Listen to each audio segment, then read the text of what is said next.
श्री स्वामी समर्थ. जय जय स्वामी समर्थ. तर आज आपण स्वामी समर्थांना श्री सद्गुरू श्री गुरुदेव दत्तांचा चौथा अवतार मानतो. तर हे असं का आहे जाणून घेऊ या मागचा रहस्य. तर वेद आणि पुराण काळात श्री दत्त ही विभूती होऊन गेली. आत्री ऋषी आणि अनुसया यांचा पुत्र म्हणजे श्री दत्तगुरु हे होत. ऐतिहासिक दृष्टीने पाहता दत्त परंपरेतील पहिले सत्पुरुष होत. त्यांचा जन्म पूर्वेकडील पिठापूर येथे 14व्या शतकात झाला.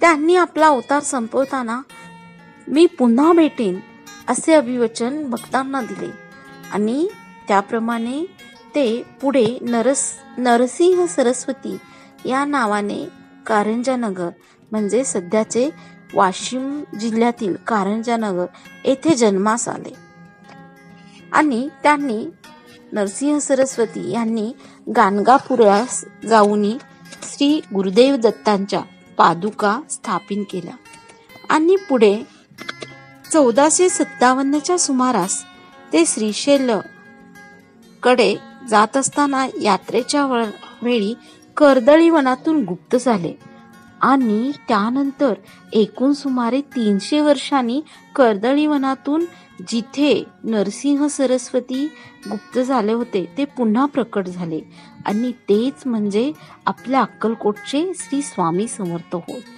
तर ऐतिहासिक दृष्ट्या ते तिसरे सत्पुरुष असून दत्ताच्या विभूती महत्वाचा ते चौथा अवतार असे मानले जातात. सद्गुरू स्वामी समर्थ. जय जय स्वामी समर्थ. जेथे नरसिंह सरस्वती गुप्त झाले तेथूनच कर्दळी वनातून स्वामी समर्थ अवतारले. हे अतिशय आश्चर्यकारक बाब आहे आणि नरसिंह सरस्वती ज्यांना आपण श्रीवल्लभचा तिसरा अवतार मानतो तेथून अक्कलकोट स्वामी दर्शन दिलं त्यामुळे आपण त्यांना चौथा अवतार मानतो.